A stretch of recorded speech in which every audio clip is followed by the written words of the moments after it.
Indiana has a great. Well, I don't know if how you look at it, great on whose side, but they play early on up in the Empire Classic. You've got Yes. a game against UConn, the reigning national champion, and let's say however that game goes, they're going to play either Louisville or Texas after that. They play Harvard. Then there are two Big Ten games swung in there, which you've got to swing into conference play, which I know everybody thinks it's just another game. Well, that's not really. And then you step back out of that and you have to go play Auburn in Atlanta and then the number one team, Kansas, but you'll have at home. So Indiana with a very, very fan-friendly schedule to open this season, and Kentucky coming to a court near you in the near future finally. Well, I like what I do like what Woody's doing. The recruiting, as I mentioned earlier, we'll have to see with McKenzie how this shakes out, but they've really gotten after it recruiting this kid McNeely from Dallas. I know that family, being a Dallas guy, big basketball family, kind of fits the Indiana Hoosier mold. He'll be a hero. A cult. I don't know, say a cult figure like Damon Bailey or Alford. That's stretching it certainly, but I like the direction Woody's going. He's embraced. I always say this, Jim.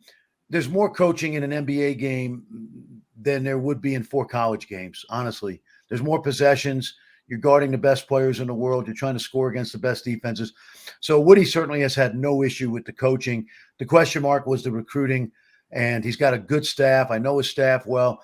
They've really done a great job, I think, of highlighting the history and tradition of IU basketball, even to kids outside of the state.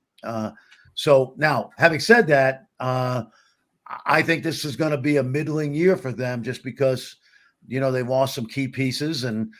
But I would say, and I don't know how Mike feels, he knows the league better than me, other than the two at the top, and with the possible exception of Maryland having a lot of veterans and guys that have played at other places, I think 3 to 10, Mike, is pretty much up for grabs.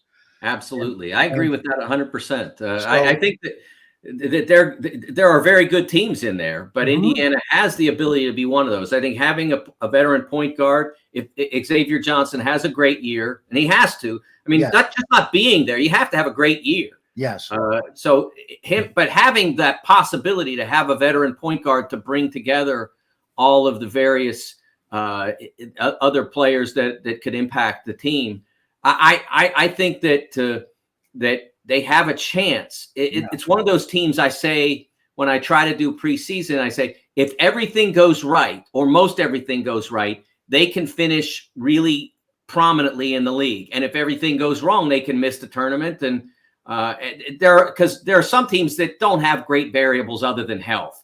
There's not a lot of variables at Michigan State. Other than the new guys, what every guy can do. They lose one player who was impactful for them last year in Hauser, and then everybody else has done it before.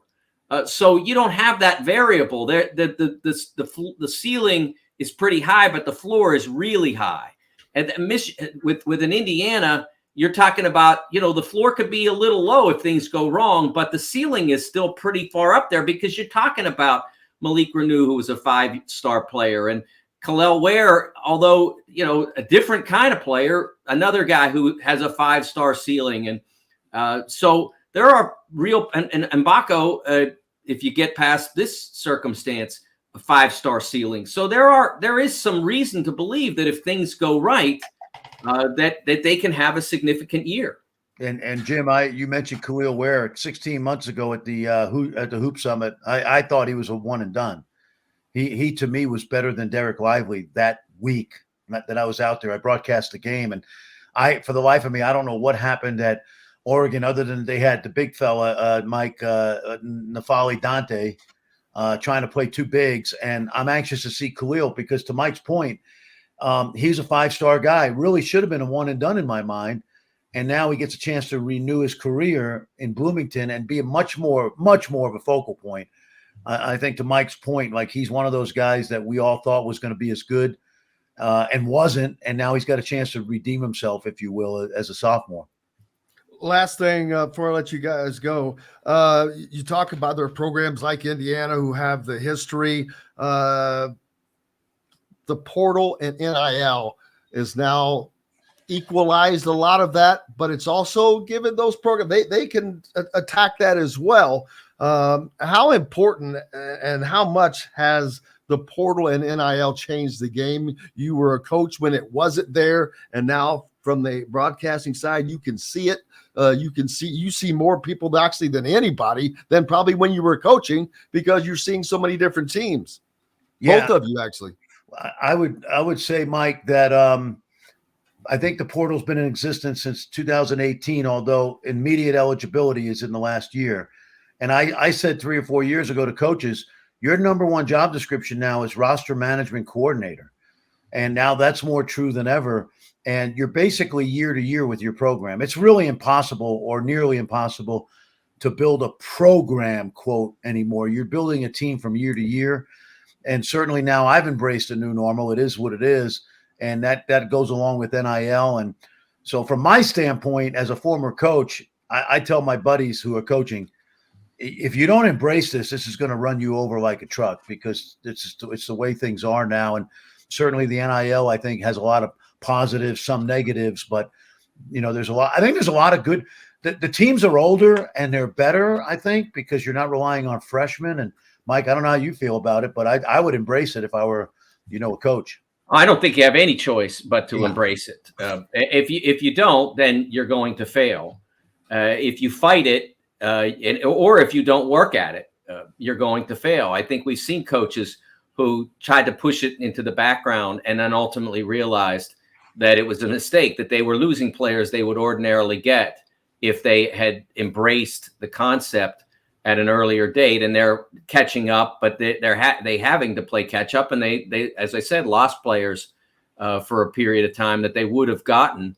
If you don't, I think that you're looking at failure. I think you're right that it's nearly impossible to build, but I think that a couple of coaches we've talked about here, yes, at Michigan State and Purdue, have been able to continue to do that. I think Villanova, had Jay decided to stay in the building, would have been able to continue that. You have to be really adept at running your program to be able to do that. But I would say on the flip side of that, Scott Drew and Mark Few were ahead of the curve with transfers too. Right. That's 4 guys that I have ultimate respect for. Yes. And they've done, and G5, because obviously my son Matt worked at Villanova for Jay, so I've seen it close up, but that's 5 guys doing it different ways. I think the whole point is you have to continue to be adaptable. Absolutely.